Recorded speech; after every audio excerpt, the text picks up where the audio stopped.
कांग्रेस ने उत्तराखंड की 5 सीटों पर अपने प्रत्याशी घोषित कर दिए हैं। प्रत्याशियों की घोषणा के बाद चर्चाएं तेज हो गई हैं कि क्या कांग्रेस ने सही टिकट बांटे हैं। प्रत्याशियों की घोषणा के बाद लोग मान रहे हैं कि एक बार फिर कांग्रेस ने उत्तराखंड में बड़ी चूक कर दी है। सबसे पहले टिहरी लोकसभा सीट की बात करते हैं, जहां बीजेपी की राजघराने की महारानी प्रचार में जुटी हैं। उनके लिए बीजेपी का पूरा संगठन और पार्टी भी प्रचार कर रही है। दूसरी तरफ कांग्रेस ने जोत सिंह गुनसोला को टिकट दिया है। गुनसोला एक बेहद सभ्य मृदुभाषी नेता के तौर पर पहचान रखते हैं, पर अभी वो उतना दम नहीं दिखा पाए जिससे लगे कि वो महारानी को टक्कर देने की स्थिति में हैं। जबकि निर्दलीय प्रत्याशी के तौर पर बॉबी पवार अपने नामांकन के दिन ही अपनी ताकत दिखा चुके हैं।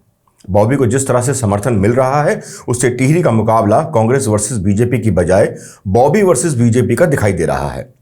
टिहरी सीट पर कांग्रेस बॉबी को समर्थन देकर पूरे प्रदेश में एक संदेश दे सकती थी। बॉबी के साथ जिस तरह से बेरोजगार युवा जुड़े हुए हैं, उसका फायदा भी कांग्रेस को पूरे प्रदेश में मिल सकता था। राहुल गांधी पूरे देश में भारत जोड़ो यात्रा कर चुके हैं। इस यात्रा के दौरान उन्होंने बेरोजगारों का मुद्दा जोर शोर से उठाया, लेकिन जब इस मुद्दे पर सही चोट करने का समय था, तब शायद वो चूक गए। बॉबी को समर्थन देकर कांग्रेस ये संदेश देने में कामयाब हो सकती थी कि वो असल में बेरोजगारों की लड़ाई में उनके साथ हैं। अगर ऐसा होता तो पूरे प्रदेश के युवाओं का उनको समर्थन मिल सकता था, जिसका फायदा उनको अपनी अन्य सीटों पर जरूर मिल सकता था, क्योंकि बॉबी पवार के साथ पूरे प्रदेश से हजारों लाखों की तादाद में युवा जुड़े हुए हैं। साथ ही राहुल गांधी की बेरोजगारी के लिए उठाई बात को भी बल मिलता, लेकिन कांग्रेस कहीं ना कहीं शायद इसमें चूक कर गई। जिस तरह से कांग्रेस ने टिकट बांटे, उससे 2022 के विधानसभा चुनाव की झलक भी देखी और समझी जा सकती है। भले ये व्यंग ही हो, पर आम जनता और कार्यकर्ताओं में चर्चा का विषय बन गया है कि ऐसा लगता है कि उत्तराखंड में कांग्रेस के उम्मीदवारों की सूची भाजपा से राय मशवरा करने के बाद ही जारी की गई है। वजह साफ है कि तमाम ऐसे बड़े नामों से किनारा किया गया है, जिससे कांग्रेस कार्यकर्ता निराश हैं। पौड़ी गढ़वाल लोकसभा सीट को छोड़ दें तो मैच फिक्स होने का आभास होता है। प्रत्याशियों पर गौर कीजिए। माना जाता है कि हरिद्वार और अल्मोड़ा के टिकट में पूर्व सीएम हरीश रावत की सुनी गई है, जबकि टिहरी का टिकट प्रीतम सिंह के कोटे से मिला प्रतीत होता है।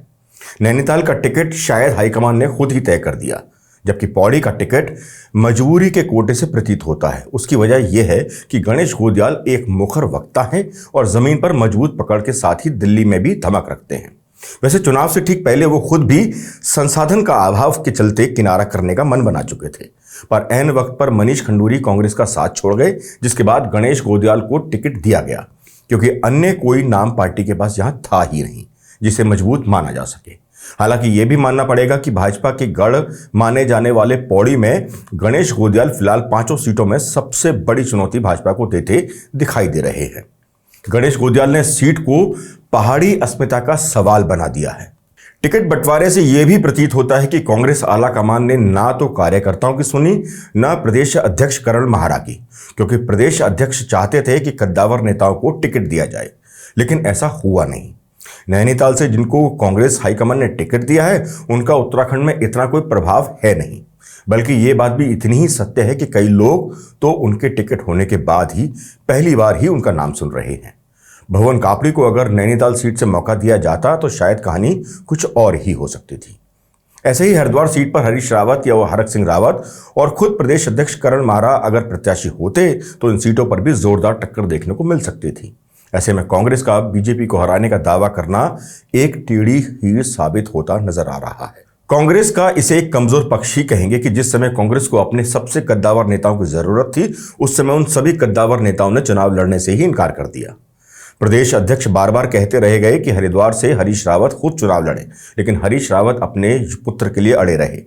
पार्टी का एक धड़ा हरिद्वार से हरक सिंह रावत को भी चुनाव लड़ते देखना चाहता था, लेकिन आखिरकार हरीश रावत की ही बात सुनी गई और उनके पुत्र को टिकट दिया गया। टिहरी सीट पर प्रीतम सिंह ने भी चुनाव लड़ने से इनकार कर दिया। कुछ ऐसा ही कांग्रेस के ओबीसी के सबसे बड़े नेता यशपाल आर्य ने भी किया। आखिरी पल में चुनाव लड़ने की इच्छा से इनकार कर दिया। टिहरी सीट पर तो कांग्रेस कई जगह चूक करती दिखाई प्रतीत हो रही है। बॉबी को समर्थन न करने की स्थिति में वो महारानी के खिलाफ किसी महिला को भी मैदान में उतार सकते थे। मुखर नेत्रियों में उनके पास गरिमा दसोनी, ज्योति गैरोला, प्रतिमा सिंह और सुजाता पॉल जैसे नाम थे, जिससे बीजेपी के महिला फैक्टर की काट भी की जा सकती थी, क्योंकि अगर महारानी के खिलाफ गुस्सा है तो एक महिला ही महिलाओं को ज्यादा प्रभावित करती दिखाई दे सकती थी। बहरहाल जितनी भी संभावनाएं हमने अभी बताई, लगता है उन सभी पर कांग्रेस चूक कर गई है। कुल मिलाकर बीजेपी से डटकर मुकाबला करने की कांग्रेस की प्रतिबद्धता में कमी के तौर पर भी इसको देखा जा सकता है, चाहे वो बड़े नेताओं का चुनाव लड़ने से इनकार करना हो या फिर अब टिकट बंटवारे को लेकर। खैर, अब कुछ नए चेहरों के साथ कांग्रेस चुनावी मैदान में है। प्रदेश अध्यक्ष भी साफ कह चुके हैं कि जिनकी मर्जी से टिकट दिए गए हैं उन्हीं पर चुनाव जिताने की जिम्मेदारी भी है। अब नए चेहरे बीजेपी के मजबूत संगठन से बने किले को कितना भेद पाएंगे, उसमें से जीत की रोशनी कितनी निकल पाएगी, ये देखना होगा। फिलहाल इस वीडियो में इतना ही। नमस्कार।